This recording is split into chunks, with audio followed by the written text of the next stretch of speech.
Now we have started a discussion on gastrointestinal agents. So in that, up till now, we have covered uh, acidifying agents. Then it is used in the treatment of hyperchlorhydria. Followed by we have started a discussion on a situation in which if a person in a person's body hydrochloric acid, if it is secreted in excess amount, so we are treat that situation with the help of antacids. Followed by we have discussed some of the agents used in the treatment of diarrhea as well as constipation type of problem. Now we have started a discussion on antimicrobial agents. So in that, up till now, we have covered potassium permanganate as an antimicrobial agent, hydrogen peroxide as an antimicrobial agent, and today we are going to discuss boric acid, iodine and its salts, its preparations in the market, and also we are going to discuss chlorinated lime, which is used in the which is used as an antimicrobial agent. So we'll start today's discussion, that is boric acid as an antimicrobial agent. Now basically this boric acid, it is occurs as an odorless white crystals, or it is available in the form of white powder with slight acidic and bitter taste. Now the solubility pattern of this boric acid, it is freely soluble in the glycerine and it is partially soluble in the water as well as alcohol. Now with respect to the boric acid, various dehydration products it is available. Now boric acid is available in various dehydration products. If we are going to dehydrate it at 100 degrees centigrade, so the obtained product is metaboric acid. Again, if we are going to dehydrate it at 160 degrees centigrade, so we are going to obtain the compound, that is tetraboric acid. And if we are going to heat this boric acid more than 160 degrees centigrade, so we can form from boric acid boron trioxide. So these are various dehydration products of this boric acid, that is H3BO3, which is used as an basically antimicrobial agent. Now, if we are going to synthesize this boric acid in the lab, the boric acid can be prepared by adding a mixture of concentrated sulfuric acid in a water to a boiling solution of the borax. So in the boiling solution of borax, if we are going to add a mixture of water and sulfuric acid, so that we can synthesize boric acid. Now the preparation of boric acid also involves the reaction between borax, that is disodium tetraborate decahydrate, with the mineral acids such as hydrochloric acid. Here, in the first method of synthesis of boric acid, we have used sulfuric acid along with water to form or to synthesize boric acid from the borax.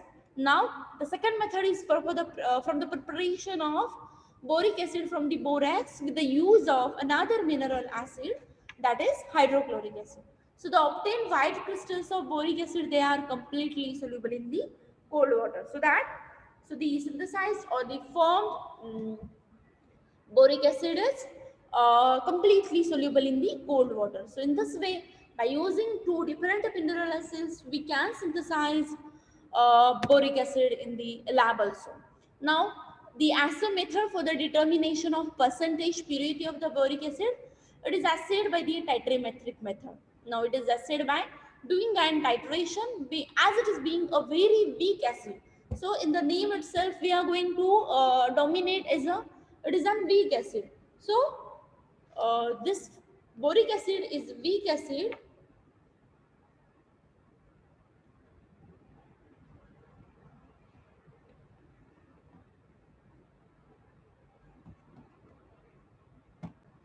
So where we are, so the basically this boric acid, it is assayed by the titrimetric method. Now we all know boric acid is acidic in nature and it is a weak acid. So it cannot be directly titrate accurately with a strong alkali. Now, as boric acid is weak acid in nature, we cannot direct titrate it with strong alkali. First of all, we are going to dissolve it in a mixture of water and glycerin. So this boric acid is dissolved in a mixture of water and glycerin. That time it is going to be behaved as a strong monobasic acid. So when we are going to dissolve this boric acid in a mixture of water and glycerin, so it is converted into a strong monobasic acid, that is glycerobaric acid.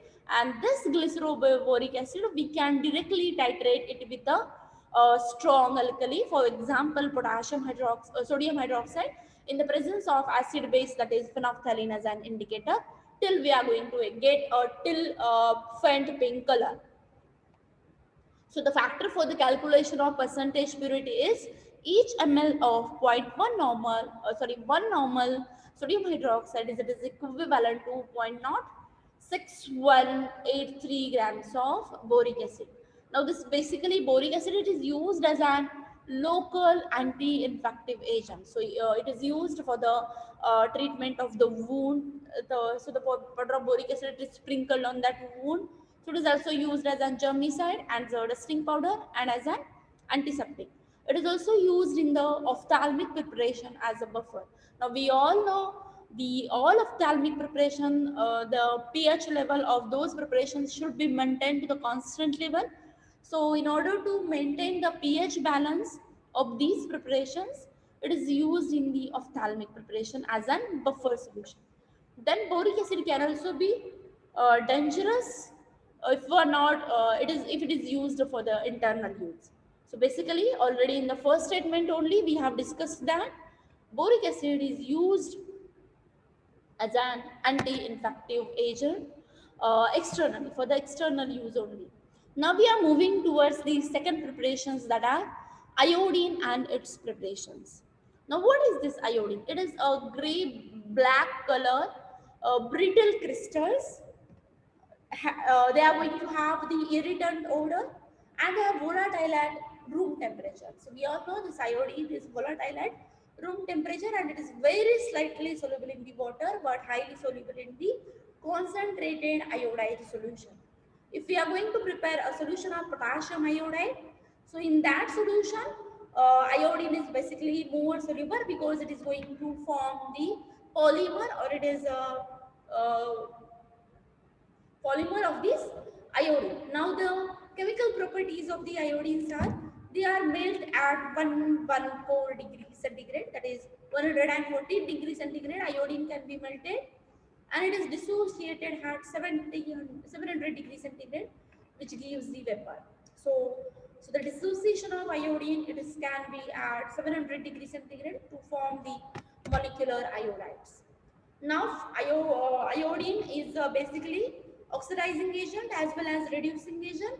When it is to be used as an oxidizing agent, it will oxidize metal ions to form ferrous iodide. And when the iodine is react with a hydrogen sulfide, that time we can synthesize hydroiodic acid. So iodine can be converted into iodic acid with a release of molecular sulfur. Now the preparation of iodine is basically from the seawater, which will contain iodine as its salt form. So these salts are absorbed by the seaweeds, that is Lominera digitata. These seaweeds are dried, burned, and ashes collected, which is called as scale. Now this scale is prepared and concentrated where the sulfates and chloride of sodium and potassium crystals out. So this seaweed is dried, burned, and whatever ash we are going to get, it is known as scale. And this scale is prepared and concentrated, from which we are going to reobtain the sulfates and chlorides of sodium and potassium crystals out.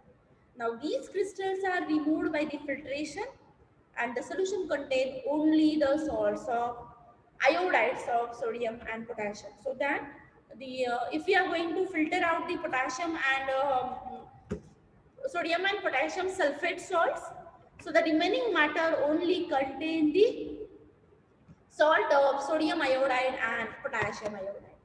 So the solution is treated with a sulfuric acid and then with manganese dioxide and heated. So whatever solution we are going to get from this, it is treated with sulfuric acid and then with the manganese dioxide and heated. Now it is synthesized, iodine is purified and collected. So from the seaweed we can reobtain the iodine by the ash of the kelp, and for the further treatment with this kelp we can synthesize or we can form the iodine molecules. Now it is basically assayed by the direct iodometric type of redox titration. Now we all know iodine, the titration in which there is involvement of iodine, it is basically divided into two types, iodometry and iodimetry. Now the reaction in which there is directly use of iodine solution, it is iodimetry. So this iodine is basically titrated directly or in the direct iodine titration by the method that is iodimetric type of redox titration.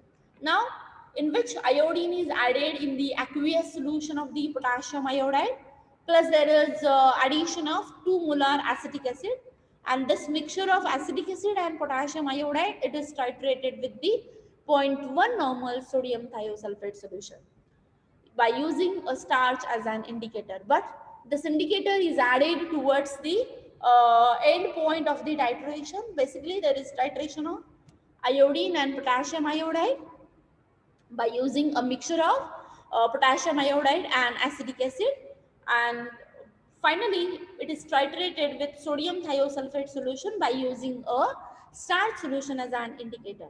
So the factor for the calculation of a percentage purity limit of this iodine solution is each ml of 0.1 molar sodium thiosulfate, it is equivalent to 0.01263 grams of the iodine. Now, potassium iodide, it is added in the aqueous iodide solution.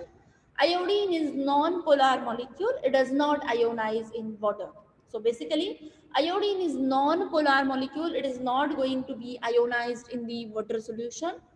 Uh, Now, generally, all the acidic and other compounds, when it is dissolved in the water or it is mixed with the water, it get ionized itself. But basically, iodine, it is always available in the form of molecular iodine.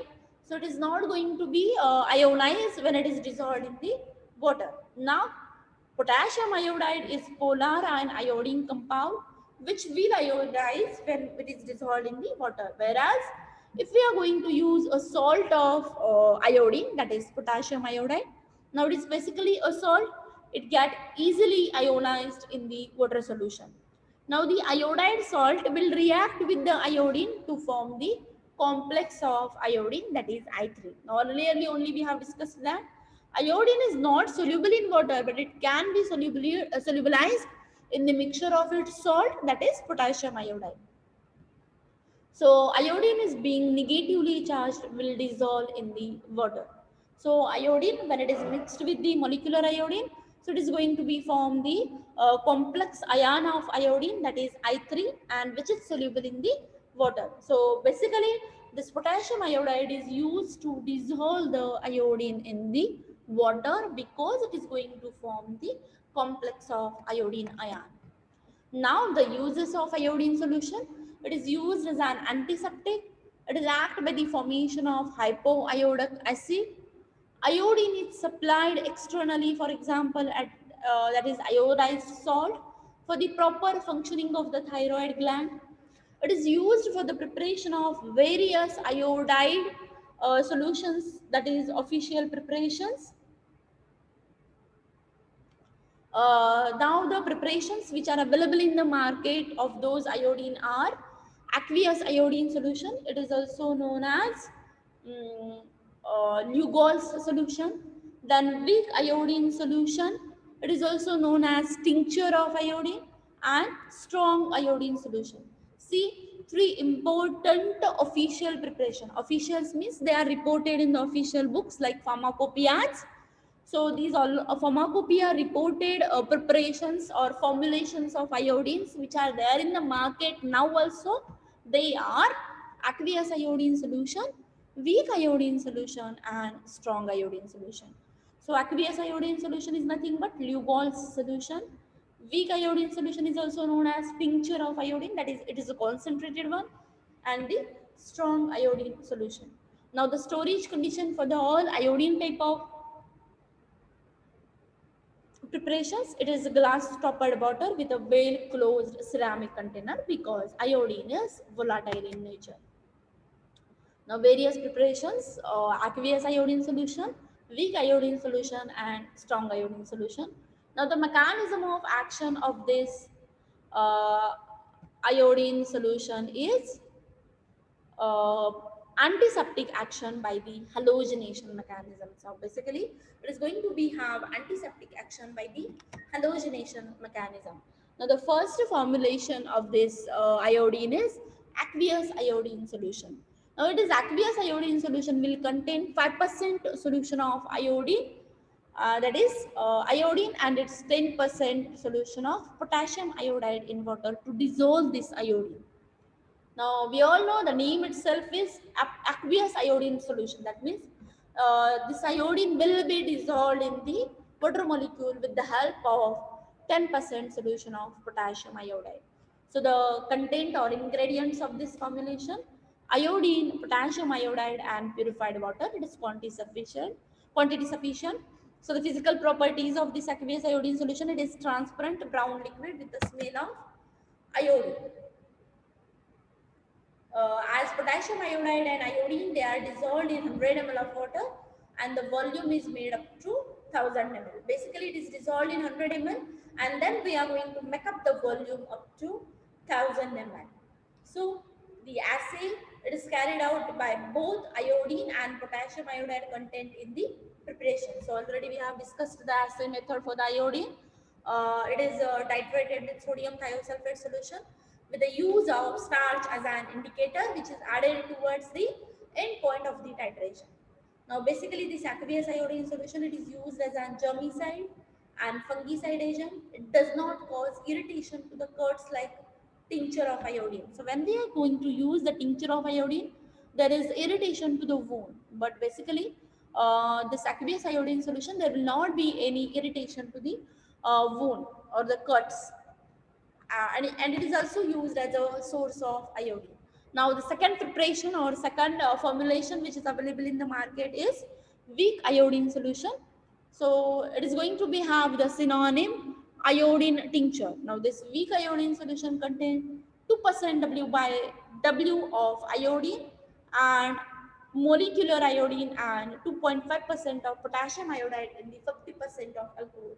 See, this weak iodine solution will contain presence of alcohol, whereas in the case of aqueous iodine, there is no any presence of alcohol. It is simply dissolved in the water with the help of a potassium iodide solution.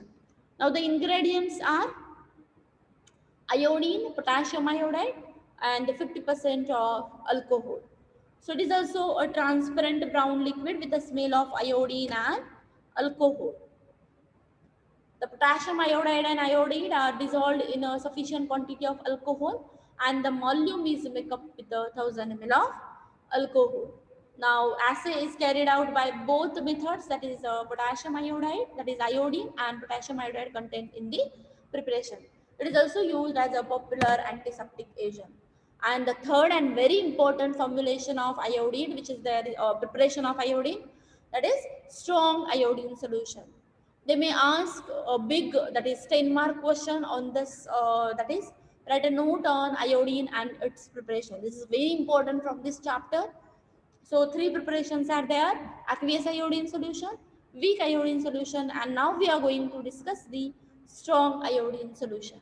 Now this strong iodine solution contains 10% W by W of iodine and iodine and 6% of W by W of potassium iodide in the alcohol water mixture. So it is going to have the iodine, potassium iodide, purified water, and alcohol. So these are the ingredients they are present in the strong iodine solution. Now the physical properties: it is transparent brown liquid with the smell of iodine and alcohol. So this is a distinct of container is there for the use of strong iodine solution. Now, potassium iodide and iodine are dissolved in 1000 ml of water, and the volume is made up to 100 ml of water, and the volume is made up to 1000 ml with the alcohol. Again, the assay method is same by using iodine and potassium iodide content in the preparation, and it is also used as an antiseptic agent. Now, the last and very important formulation of iodine is povidone iodine solution. Now, what is this povidone iodine solution? It is basically aqueous solution of povidone iodine complex, which contain up to 10% of the free iodine. So it is the povidone is nothing but polyvinyl pyrrolidine. It is an polymer which is used along with this iodine in this formulation, that is povidone iodine solution. Now it is yellowish brown amorphous powder. So it is available in the form of powder and soluble in water and alcohol, and aqueous solution is acidic. Now it is better than the tincture of iodine. This povidone iodine is better than the tincture of iodine. So it is more water soluble, non-irritant, non-staining in nature. As we have incorporated uh, polyvinyl pyrrolidine polymer in the iodine, it will convert the iodine into non-staining nature. It can be easily removed from the skin and cloths by the washing. So these type of iodine ointments, iodine formulations are available in the market for the treatment of wounds, uh, as they are non-staining in nature. One of the disadvantage which is associated with the iodine is staining in nature, but this disadvantage we can overcome with this povidone iodine, in which we are going to incorporate this iodine with polymer, that is polyvinyl pyrrolidine. So it is used as an antiseptic in the skin, throat infection, or the wounds, burns, and cuts. The solution is diluted up to 1%, and thus free iodine content is increased and increasing in the antiseptic action. Now the storage condition for the povidone iodine, it is stored in the well closed iodine resistant containers. So this is all about the iodine and its preparation. Basically they are used as an antiseptic. Now the last compound from this chapter is calcium oxychloride, which is known as bleaching powder. Now the synonyms for this calcium oxychlorides are bleaching powder, calcium chlorohypochloride, and chlorinated lime. Now the physical properties of this calcium oxychloride, they are dry, dull white powder, which is hygroscopic in the nature. Now the chemical properties are, they are decomposed in the air. When it is react the air, so it is decomposed. It will react with the carbon dioxide and the water to form calcium carbonate, calcium chloride, and there is removal, there is release of hypochlorous acid. So when it is reacting with the air contents, that is carbon dioxide and water, it is decomposed to form calcium carbonate and calcium chloride. Now it is decomposed on the prolonged storage also. If we are going to store the bleaching powder for more period of time or more than an years, so this bleaching powder, it will also decomposed to form uh, calcium chloride and calcium oxychloride. So it is decomposed in the presence of dilute acid also. So this bleaching powder can be reacting with the hydrochloric acid to form again decomposed product, that is calcium chloride, water, and chlorine molecule. So this is on all the decomposed reactions, that are chemical reactions, chemical behavior of the bleaching powder.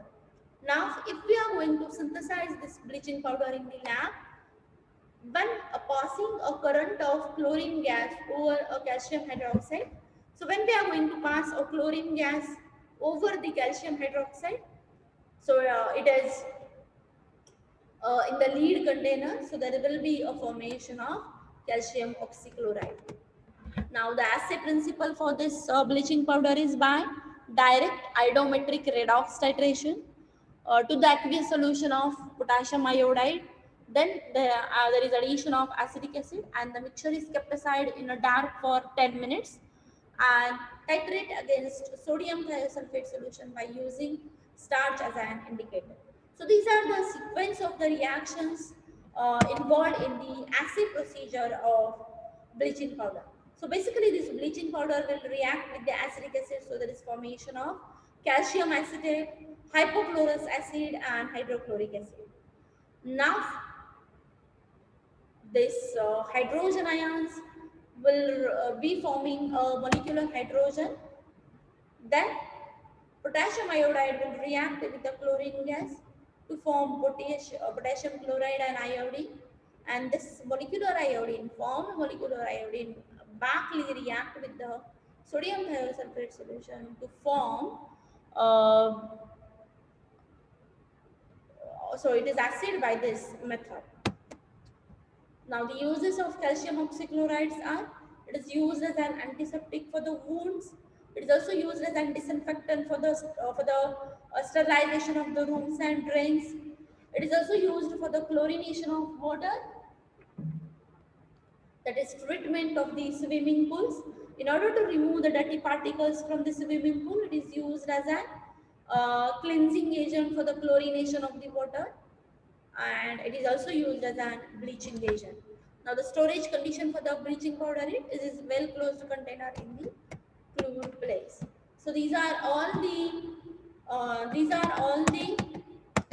compounds available for the treatment or as an antimicrobial agents. They are first of all boric acid, then iodine and its preparation. Three important preparations are available: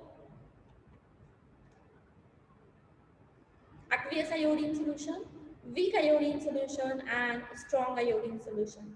Now these three are the important iodine preparations. They are there in the market with the different pharmacologicals as well as therapeutic actions. Now the lastly we have synthesized or discussed the last very important compound is povidone iodine solution, which is to be having non-staining in nature for the treatment of wounds and cuts. And then we have started a discussion on calcium oxychloride, that is bleaching powder. So these are all about the antimicrobial agents from the GI tract. Is there any doubt